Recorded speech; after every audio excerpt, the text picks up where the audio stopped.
Good evening! Magbablog tayo ngayon. Evening vlog kasi kagigising lang ng asawa ko. Gabi na talaga siya nagising. Anong oras na ba? There. 7:40. Kagigising lang niya. Doon na siya sa baba. Ngayon, ako ay magliligpit dito sa kwarto namin.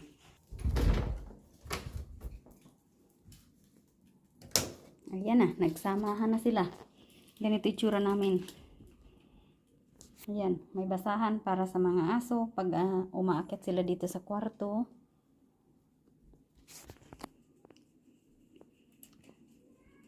Andiyan ka na agad. Ayan. Ang kalat ng aming higaan. Ganyan ang itsura ng aming higaan, oh. Nagkanda-tanggal na yung cover. Ganyan ang asawa ko kung matulog. Malikot ng bonggang-bongga. Daming chichirya. Kasi ang aking asawa ay buong maghapon natutulog. Tapos, nagising siya ng ganitong oras, mga 6 or 7. Saka pa lang ako magliligpit ng kwarto. Tapos, ako ay matutulog sa gabi. Siya ay gising. Minsan matutulog siya mga 3 AM na ganon. Most of the time, ay hindi kami magkasabay matulog. Kasi nga, magkaiba yung time slot na nakasanayan niya. Hanggang ngayon, nahihirapan siya mag-adjust. Tapos, mainit maghapon, kaya mas gusto niya dito sa kwarto mag-stay kasi nga naka-aircon. Ngayon, magliligpit ako. Samahan niyo ako magligpit. Tapos, may ipapakita ulit ako sa inyo yung product. Dinadalas-dalasan ko mag-video sabay ganon. Wala lang, kasi, napag-isip-isip ko, wala naman akong ginagawa nitong mga nakaraang buwan. Tapos, sabi ko nga, ay this year, 2026, ay pag-iigihan ko na ulit mag-vlog. I mean, sisipagan ko na ulit mag-upload. Ano ba yun? May lumilipad na something. Bago ako magligpit ng aming higaan, tatanggalin ko muna yung nakasabit na yan. Ay, hindi pa rin ubos. Hanging di yung humidifier ba yun? Something like that. Nabili namin to sa Shopwise. Ayan, mag-absorb ito yung tubig nga. Galing dyan, natutunaw. Po, ganito yun. Ayan. 3 piraso. Nabili namin yun sa Shopwise. First time namin gamitin. At nagana nga siya. Meron naman kaming de kuryente. Kaso, medyo mahina na. Pasira na yata yan. China made. Kaya, naisipan ni Myla bumili noon na hanging.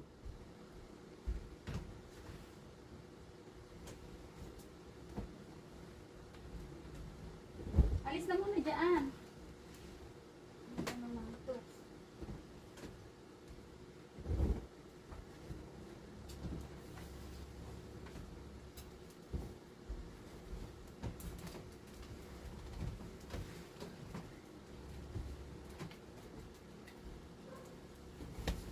Nalaglagan ka na. Alis na muna dyan kasi.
Saglit lang ako naglinis. Ayan na tayo ngayon sa exciting part. Exciting. Yung aking ipopromote na product ay eto. Nasaan na ba yan? Eto. Ayan.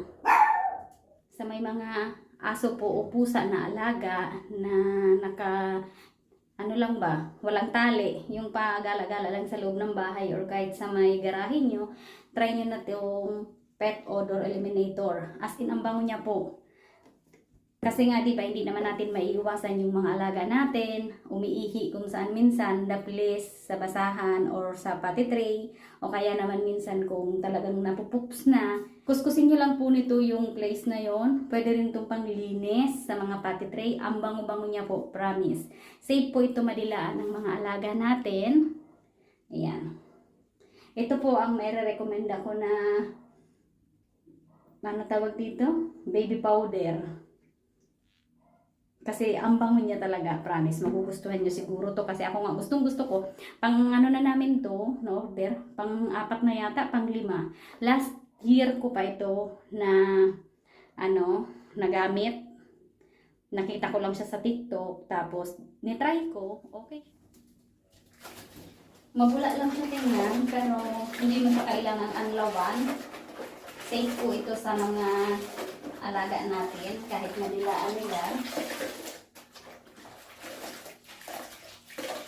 Pag kinuskus, ayan, mabula masyado. Pero pag ito, kinuskus mo sa sahig ay hindi po siya mabula.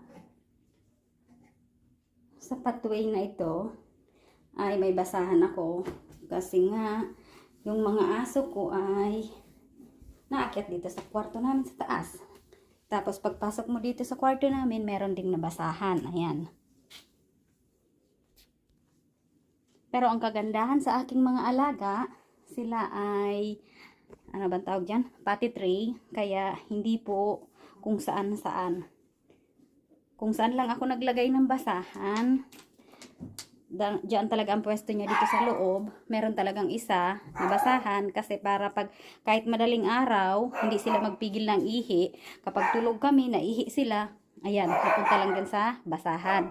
Tapos doon naman sa pathway, may time kasi na umakyat sila kapag hapon, gawa ng malamig yung aircon, na labas doon ng kaunti sa ilalim ng pinto, doon sila nag-i-stay sa pathway na yon.